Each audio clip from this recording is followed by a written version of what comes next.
नमस्कार दोस्तों, आप सभी का स्वागत है हमारे YouTube चैनल धार्मिक ज्ञान कथा में। दोस्तों, आज हम आपको बताएंगे कि क्या भगवान मांस खाने वालों की पूजा स्वीकार करता है। दोस्तों, आज के समय में सभी लोग किसी न किसी रूप में मांसाहारी भोजन का सेवन जरूर करते हैं। परंतु क्या आपने कभी सोचा है कि जो मनुष्य मांसाहारी भोजन करता है और फिर ईश्वर की पूजा करता है, क्या ऐसे मनुष्य के पूजा ईश्वर स्वीकार करते हैं? अगर नहीं सोचा तो आज मैं आपको इसी सवाल का जवाब बताने जा रहा हूं, जिसका वर्णन स्कंद पुराण और भगवत गीता जैसे हिंदू धर्म ग्रंथों में विस्तार से किया गया। स्कंद पुराण काशी खंड 3 अध्याय में बताया गया है कि जो मनुष्य मांस खाता है उसके जीवन को धिक्कार है। ऐसे मनुष्य को ना तो मृत्यु लोक में सुख मिलता है और ना ही मृत्यु के बाद दूसरे लोक में सुख मिलता है। साथ ही स्कंद पुराण में एक प्रसंग का और वर्णन मिलता है, जिसके अनुसार जब एक बार सभी देवतागण काशी पहुंचे तो उन्होंने देखा कि एक बाघ जैसे हिंसक पशु भी वहां घास खा रहे हैं। इसके अलावा स्कंद पुराण में यह भी बताया गया है कि यदि भूख से किसी प्राणी की मृत्यु होने को हो तो भी उसे मांस नहीं खाना चाहिए। इतना ही नहीं है, स्कंद पुराण के अनुसार भगवान शिव उन लोगों की भक्ति यह पूजा कभी स्वीकार नहीं करते जो लोग मांसमदिरा का सेवन करते हैं।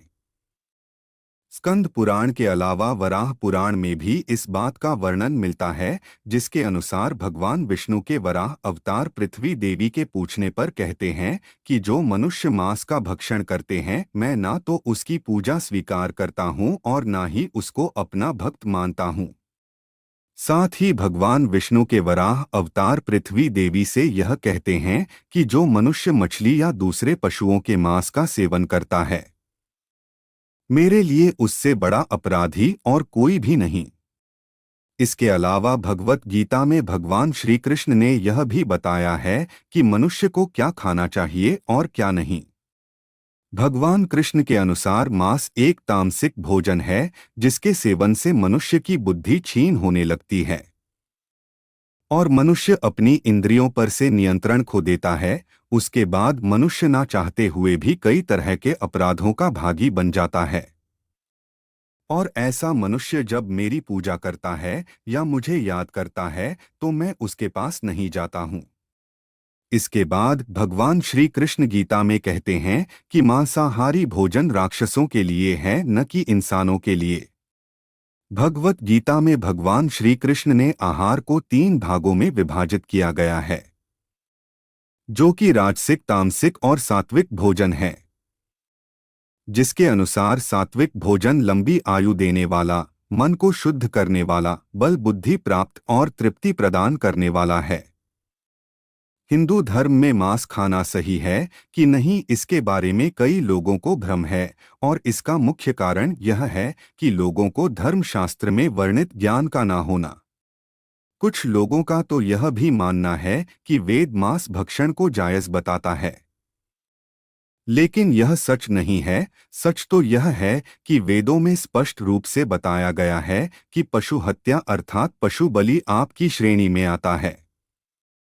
वेदों का सार उपनिषद और उपनिषदों का सार भगवत गीता है, जिसके अनुसार वेदों में मांस खाने की संबंध में स्पष्ट मना किया गया है। वेदों में बताया गया है कि जो मनुष्य नर, अश्व अथवा अन्य किसी पशु का मांस का सेवन कर उसको अपने शरीर का भाग बनाता है, गौ की हत्या कर अन्य जनों को दूध आदि से वंचित करता है, उससे बड़ा पापी इस सृष्टि में कोई भी नहीं। यजुर्वेद में बताया गया कि सभी मनुष्य को परमात्मा के सभी रचनाओं को अपनी आत्मा के समान तुल्य मानना चाहिए, अर्थात वे अपने जैसे हित चाहते हैं उसी तरह अन्य का भी हित करें। अथर्ववेद में कहा गया कि हे मनुष्य, तुम चावल, दाल, गेहूं आदि खाद्य पदार्थ आहार के रूप में ग्रहण करो, यही तुम्हारे लिए सबसे उत्तम और रमणीय खाद्य पदार्थों का भाग है। तुम किसी भी नर या मादा की कभी हिंसा मत करो। वह लोग जो नर एवं मादा भ्रूण और अंडों के नाश से उपलब्ध हुए मांस को कच्चा या पकाकर खाते हैं, तुम्हें उनका विरोध करना चाहिए। इसके अलावा ऋग्वेद में भी बताया गया है कि गाय जगत की माता है और उनकी रक्षा में ही समाज की उन्नति है। मनुष्य को उनके समान सभी चार पैर वाले पशुओं की रक्षा करनी चाहिए।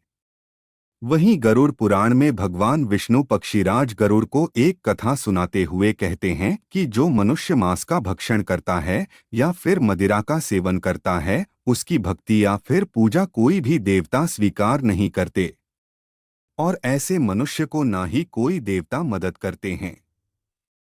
इसलिए मनुष्य को चाहिए कि वह सात्विक भोजन करें ताकि उसके जीवन काल और मृत्यु के बाद भी ईश्वर का शरण मिल सके।